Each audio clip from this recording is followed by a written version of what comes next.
Hello and welcome to the Flipping and Wholesaling Houses in New York show. I am Michael Pinter, where I teach you how to start flipping or wholesaling houses in New York, or if you're already doing it, how to grow your business. Now, we're talking about, can a buyer back out of a purchase contract? So the short answer is yes, but there could be penalties. You could lose your deposit. And if you stay to the end, I'll sort of tell you what you could do to protect yourself if you're a buyer, what you can do to protect yourself if you're a seller. If you're a buyer and you want the ability to get out, if you're a seller and you want a buyer not to be able to back out. So, number one, in general, right, a buyer, the only thing binding a buyer to a contract is the deposit, right? So in most places, certainly in New York, it's very hard to just get out of contract. But what's sort of indicated by the contract is that if the buyer leaves, he's going to lose his deposit. So in most cases, right, you could, as a buyer, say, you know what, I forfeit my deposit and I'm out of there, and you'll probably be done. What happens most of the time, though, so let's talk about in other states, in all 49 other states, a contract is a very loose agreement. And what happens is buyers and sellers walk away all the time. But the EMD, the earnest money deposit, in most states is very minimal, right? It's very common. There are a lot of areas to have $100, it's almost like a token deposit. Buyer walks away, says, keep my $100. In New York, the contract is a much more binding agreement, usually because it's done by us between the sellers. Again, let me take a step back. In 49 other states, a real estate transaction will take place between a buyer and a seller. Buyer says, I want to buy. Seller says he wants to sell. Buyer will drop a contract and give it to the seller. It's not how it works in New York. In New York, the contract process takes place between a seller's attorney, who generates the contract, and a buyer's attorney. They negotiate the contract, and they each make thousands of dollars for that. Real estate in New York is very different. So it's not easy to walk away. And the typical EMD, the earnest money deposit in New York, is 10% of the purchase price. So it's significant, right? Even if you buy something at a discount for $300,000, they're going to ask for a $30,000 deposit. Now, you can negotiate that, but in New York, they're not going to allow a token $50, $100 deposit. It's going to be something significant. Okay, so if you're a buyer and you give a significant deposit and you say, I want to walk away, the seller really has no recourse to do anything to you. They're going to keep your deposit. What usually happens is that a buyer walks away. It's not so simple that the seller can just keep the deposit. People don't understand that. Sellers think, I'll just keep the deposit. The deposit's held by the seller's attorney, and the seller's attorney will not release that deposit until the other party agrees to it. So if I'm a buyer and I walked away, and let's say I gave a $20,000 deposit, I'm not going to just agree to give it to you. I'm going to negotiate, because I can litigate for it, come up with some grounds why the seller didn't meet his obligations, and I could probably end up holding that money up for a very long time. And there's a chance I'll win, even if it's a weak case. So what could happen, and what I've seen happen, is they'll say, let's split it. All right, you'll keep your half your deposit, I'll keep the other half. Something like that. Just to avoid litigation, to avoid the lawyers making money and taking money basically out of the deposit from both sides. That I've seen happen. But it all depends. Everything I'm talking about depends on the wording of the contract. So there are situations where a contract can say that if the buyer leaves, there's a penalty. So on bigger, like huge commercial deals, they put in something called the breakup fee, where if the buyer walks away, he doesn't just lose his deposit. He's penalized. He owes $1 million or something. Seller doesn't want a product to be held, the property to be held up. Now, in general, as a seller, your fear is that a buyer is going to come in, get into contract, and then have some kind of contingency to get out of it and jerk you around, and the money. And what you're thinking is that the real buyer is out there, but it's not. He can't buy the property now because it's under contract. This guy jerked me around and wasted my time, and it does happen, right? And in an ordinary transaction between a simple seller and a buyer, there's a mortgage contingency, which really means, whether you realize it or not, that a buyer has a get out of contract free card. I was in the mortgage business for 17 years, and on dozens, if not 100 occasions, someone called me and said, I changed my mind, give me a denial. And it was easy to deny somebody, because there are always grounds to deny somebody. If a document expired or something wasn't there, you can give them a denial, and then he has the right to get his deposit back and get out of the contract. And that could happen. And that's one of the reasons why investors like me buy properties, because there are many sellers out there who want the certainty and convenience that we provide. When I go into contract, I have no outs. I have no inspection contingency. And in general, just to get this straight, in New York, there are no inspection contingencies. In New York, unlike all 49 states, The inspection gets done before the contract. So when you agree on a price with the seller, you order an inspection, and if there are any repairs that you want as a buyer, that you want the seller to make as a buyer, you're going to put that in as addendum to the contract.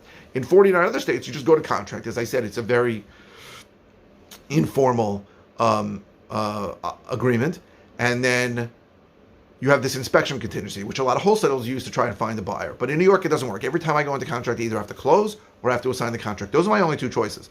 So what takes place in New York is that the only real contingency that's typical for contracts in New York is on a regular retail transaction of a home, the buyer will have a mortgage contingency. That will allow him to get out. But you, as a seller, can insist that there's no mortgage contingency, right? Insist on an all cash deal. Now, people think all cash means somebody actually brings a suitcase full of cash. It's not what happens. All an all cash deal means is that there's no mortgage contingency. That's it.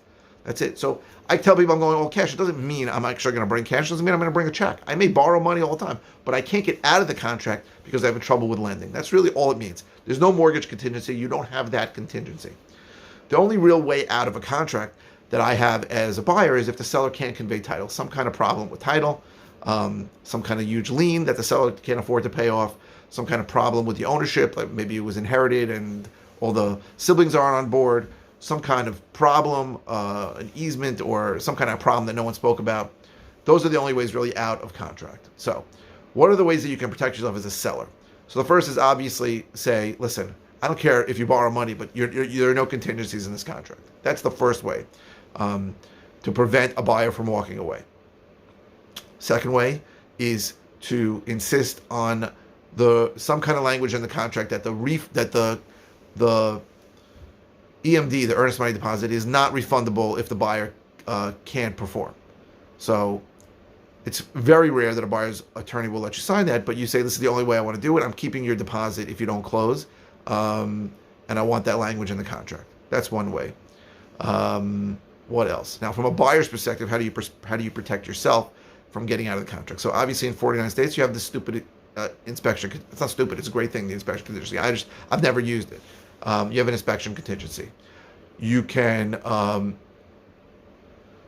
also put language in the contract, and you're going to have an attorney in New York who's going to do that about how you can get your money back over a certain period of time. By the way, in general, the mortgage contingency is written that you have to have a commitment by a certain date and you have to close by a certain date. If you don't have a commitment by that date, that just means the seller has the option to cancel the contract because you haven't met the obligations of your obligations. But sellers can ask for non-refundable deposits. I've seen that. You may lower the deposits. So let's say you're selling something for $500,000. You can say, listen, I'll take a smaller deposit of $20,000, but it's non-refundable. If you can't get a mortgage, if you change your mind, whatever it is, I'm keeping that money. It's not back, and that is going to be in the contract, right? It's got to be in the contract, right? If it's clear in the contract, as crazy as it sounds, even if it's clear in the contract, the buyer doesn't have to agree to give you back your deposit without litigating it. He's not going to have a strong case, but that's the truth. So as a buyer, how do you protect yourself? You get some kind of contingency in there. A mortgage contingency is a great way out. Like I said, it's easy but you need to work with a mortgage professional who can help you, if you know what I'm saying, if you need it. And that's a way that you can get out of the contract. You can also put other contingencies in there. There's a million contingencies you can put in there as long as the seller's attorney agrees to it. So the difference between New York and the 49 other states is that because there's no attorneys in other 49 states, and it's just a buyer and a seller, they don't really understand the legalities of it. But because there's a attorney that's generating the contract, in general, attorneys don't want to generate a contract, even though it doesn't take that long, unless they think it's going to close. And they don't like giving an easy walk-away contingency, right? Inspection contingency just means I can leave if I don't like the way the inspection shows up, which every inspection is going to find issues and give you grounds to get out of a contract. They're not going to prepare the contract in general if they think it's easy. It's just an easy out. That's it. But if you're a buyer and you want that out, then you got to make sure there's a contingency in there that gets you out. Mortgage contingency is an easy way. It really is a get out of contract free card. And if you're a seller and you want to protect yourself, I guess the easiest way is to make the deposit non-refundable. And most buyers' attorneys aren't going to like that. Or maybe they will like it because they'll think you're going to close.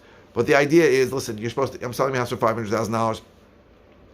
Don't give me $50,000 deposit. Give me $20,000 deposit, but it's non-refundable. You walk away for whatever reason, I keep it. And it just shows if you're committed to it or not. That's the way to do it. And then most buyers will say, I don't know. So then you say, in New York, you're going to do your inspection before. Look at the inspection. If you're uncomfortable, then don't go to contract.